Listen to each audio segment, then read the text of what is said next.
Selamat berjumpa kembali Bapak Ibu, Saudara-saudari, umat beriman terkasih dalam Tuhan, salam sehat berlimpah berkat. Hari Jumat tanggal 21 Maret 2025, Saudara Magus CSR mengajak saudara-saudari merenungkan kutipan Injil Matius, bab 21 ayat 33 sampai 43, dilanjutkan ayat 45 sampai 46. Kita mendengarkan sabda Tuhan terlebih dahulu. Dalam nama Bapa dan Putra dan Roh Kudus. Amin. Sekali peristiwa Yesus berkata kepada imam-imam kepala serta tua-tua bangsa Yahudi, "Dengarkanlah perumpamaan ini. Seorang tuan tanah membuka kebun anggur dan menanam pagar sekelilingnya. Dia menggali lubang tempat memeras anggur dan mendirikan menara jaga di dalam kebun itu. Kemudian dia menyewakan kebun itu kepada penggarap-penggarap, lalu berangkat ke negeri yang lain. Ketika hampir tiba musim petik, ia menyuruh hamba-hambanya kepada penggarap-penggarap itu untuk menerima hasil yang menjadi bagiannya. Tetapi para penggarap menangkap hamba-hamba itu, yang seorang mereka pukul, yang lain mereka bunuh, dan yang lain lagi mereka lempari dengan batu. Kemudian Tuhan itu menyuruh pula hamba-hamba yang lain lebih banyak dari yang semula. Tetapi mereka pun diperlakukan sama seperti kawan-kawan mereka. Akhirnya Tuhan itu menyuruh anaknya kepada mereka, pikirnya, anakku pasti mereka segani. Tetapi ketika para penggarap melihat anak itu, mereka berkata seorang kepada yang lain, dia adalah ahli waris. Mari kita bunuh dia, supaya warisannya menjadi milik kita. Maka mereka menangkap dia, melemparkannya keluar kebun anggur itu, lalu membunuhnya. Maka apabila tuan kebun anggur itu datang, apakah yang akan dilakukannya dengan penggarap-penggarap itu? Kata imam-imam kepala dan tua-tua itu kepada Yesus, dia akan membinasakan orang-orang jahat itu.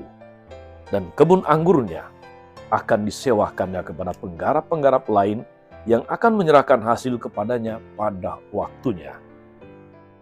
Kata Yesus kepada mereka, belum pernahkah kamu baca dalam kitab suci, batu yang dibuang oleh tukang-tukang bangunan telah menjadi batu penjuru?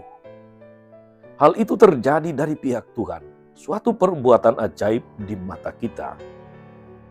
Sebab itu aku berkata kepadamu, kerajaan Allah akan diambil daripadamu dan akan diberikan kepada suatu bangsa yang akan menghasilkan buah kerajaan itu. Mendengar perumpamaan Yesus itu, imam-imam kepala dan orang-orang Farisi mengerti bahwa merekalah yang dimaksudkannya.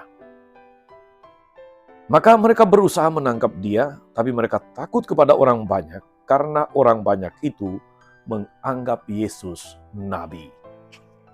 Demikianlah sabda Tuhan. Bapak Ibu Saudara-saudari, umat beriman terkasih dalam Tuhan.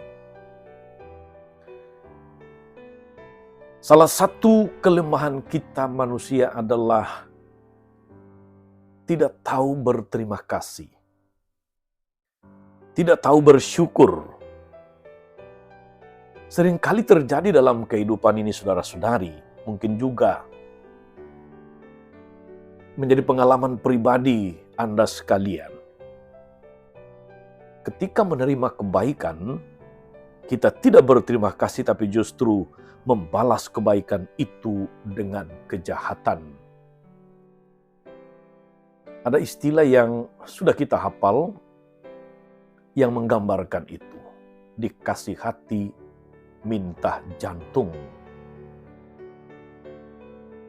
Hal itu banyak terjadi dalam kehidupan kita. Alih-alih berterima kasih, kita sering membalas berkat dan kebaikan dengan kebencian dan amarah. Air susu dibalas air tuba. Mengapa itu terjadi saudara-saudari? Pertama, karena memang kita orang yang kurang tahu berterima kasih, kurang tahu bersyukur, tapi mungkin juga karena di sana ada iri hati dan dengki. Ada kebencian yang menyertai sebagaimana digambarkan dalam bacaan pertama ini tentang Yusuf, yang justru dijual oleh saudara-saudaranya karena iri hati. Mereka tidak memperhitungkan hubungan darah bahwa itu adalah adik bungsu mereka. Tapi mereka justru menjualnya kepada Firaun dan menjadi budak. Dan karena penyelenggaraan ilahi, Yusuf justru terakhir menjadi pembantu Firaun, dan melalui jabatannya ini, Yusuf menyelamatkan seluruh bangsanya, keluarga Yakub. Saudari-saudara umat beriman terkasih dalam Tuhan, di sini kita bisa melihat tidak tahu berterima kasih, kurang bersyukur, apalagi disertai kebencian, iri hati dan dengki bisa menimbulkan sekian banyak masalah. Saudara kandung, saudara yang sedarah bisa dianggap sebagai musuh, dan karena itu kemudian mau disingkirkan dengan segala cara. Saudara-saudara umat beriman terkasih dalam Tuhan, nasib Yesus itu mirip dengan apa yang dialami Yusuf dalam bacaan pertama.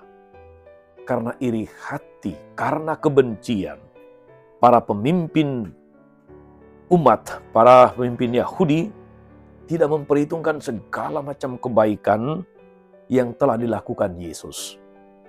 Tapi mereka justru berusaha menyingkirkannya. Tapi Allah yang Maha Kuasa, saudara-saudari, justru melakukan melampaui perbuatan jahat manusia. Melalui perbuatan atau peristiwa-peristiwa itu, Allah menunjukkan keberpihakannya. Allah menunjukkan kehendaknya untuk menyelamatkan manusia. Batu yang dibuang oleh para pembangun telah menjadi batu penjuru. Saudari-saudara umat beriman terkasih, Yusuf yang dijual karena kebencian, karena iri hati,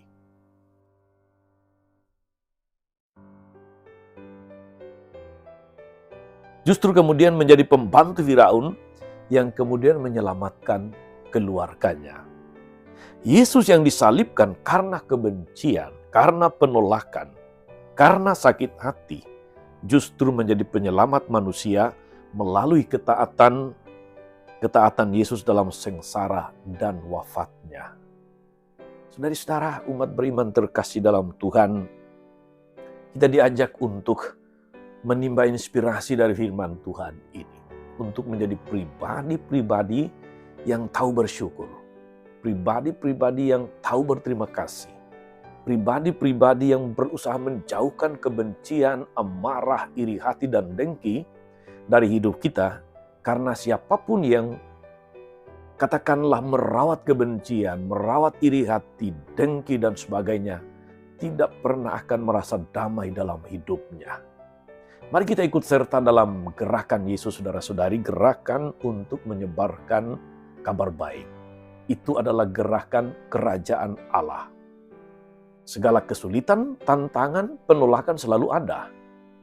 Iri hati, dengki, kebencian pasti juga akan selalu ada. Dibicarakan di belakang-belakang atau ditolak secara langsung di depan. Dicari-cari kesalahannya. Modus-modus macam begini juga banyak terjadi di antara kita.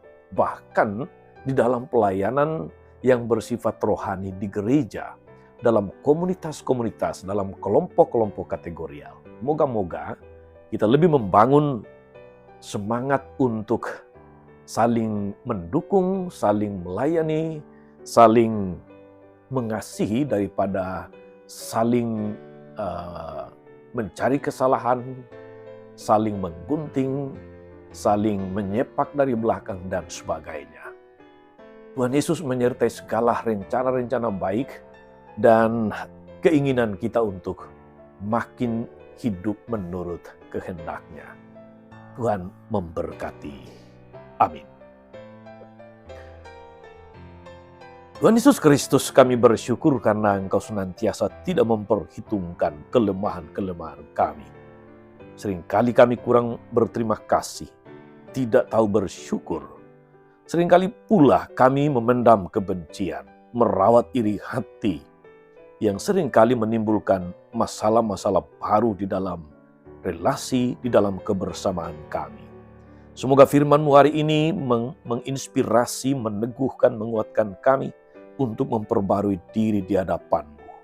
Kelak Tuhan dan pengantara kami sepanjang segala masa. Amin. Saudari-saudara sekalian, berkat Allah turun atas saudari-saudara, atas mereka yang kita doakan atau kita janjikan doa, mereka yang sakit dan menderita, segala rencana, karya dan pelayanan hari ini Bapa dan Putra dan Roh Kudus. Amin. Tetap sehat, teruslah menjadi berkat. Jangan lupa like, subscribe, nyalakan lonceng notifikasinya. Salam 52, Tuhan memberkati.